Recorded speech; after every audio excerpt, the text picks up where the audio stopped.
A new survey has found young Canadians are more willing to pay a premium for food that is organic or free from genetically modified organisms.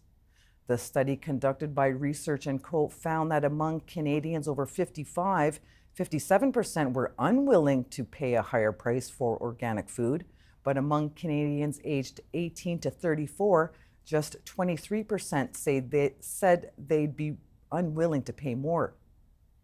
Similar results were found regarding non-GMO food. 38% of those 55 and over said they would not pay more for free from GMO food. That's compared to 22% of younger Canadians. And when it comes to paying more for food from a company that guarantees reduced greenhouse gas emissions, 45% of older Canadians said they would not consider paying more. That number dropped to 38% among younger Canadians. For more, I want to bring in Sylvain Charlebois, Senior Director of the Agri-Food Analytics Lab at Dalhousie University. Thank you so much for your time today. My pleasure, Donna. Are you surprised by the findings? Their findings are hard to believe because when you look at what's actually is happening out there in grocery stores, consumers are literally being massacred by food inflation. Why would people pay a premium to buy organics and non-GMO? Right now, things are incredibly tight, incredibly challenging for everyone at the grocery store. What we're seeing right now, Donna, is a decrease in spending. People are buying less food at the grocery store. So this is a typical survey about the willingness to buy. This is something we see a lot. People are willing to answer all sorts of things when they fill out a survey. But when you look at their actual behavior at the grocery store, choices are very, very different.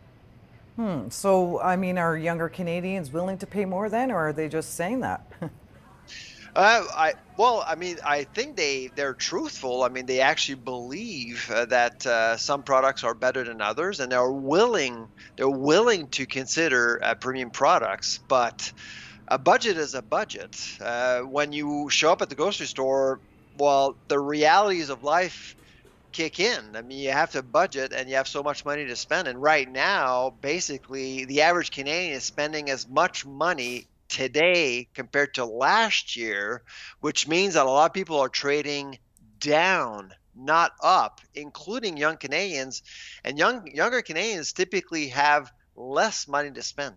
Exactly. And on the topic of climate change, how significant of a threat is it to Canada's food supply? Well, climate change is the number one threat. You talk to any farmer, any processor, any distributor, climate change is absolutely the number one threat for the entire food industry. It's something that concerns everyone. The avian flu is impacting poultry, droughts are impacting beef right now, many crops. It's a challenge impacting the agri-food sector every single day. So obviously, it's something we need to address, and we are addressing the issue. But are consumers willing to pay more for it? Perhaps, but not right now when food inflation is at 10%. Yeah, and is the agriculture sector doing enough to reduce its environmental impact?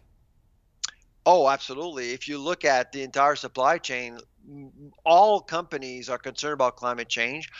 All companies rely on the environment to make money. So why wouldn't they take care of the environment? So it's really logical to see more companies being concerned and acting on climate change, because really at the end of the day, it's really about access to ingredients. And if you don't have access to ingredients, you can't make money. And Sylvain, what's your advice to Canadians who want to choose healthier options but can't afford it? My advice to people is to actually use a tool called the Inflation Cookbook. It's actually free. You can go online, you can Google Inflation Cookbook. That device will tell you exactly what's cheaper this week and what's more expensive in your own neighborhood, and it will give you recipes allowing you to cook at home using ingredients that are cheaper without making any nutritional compromises. Well, thank you, and we appreciate your time today. Sylvain Charlebois, Senior Director of the Agri-Food Analytics Lab at Dalhousie University. Thanks so much. Have a great day.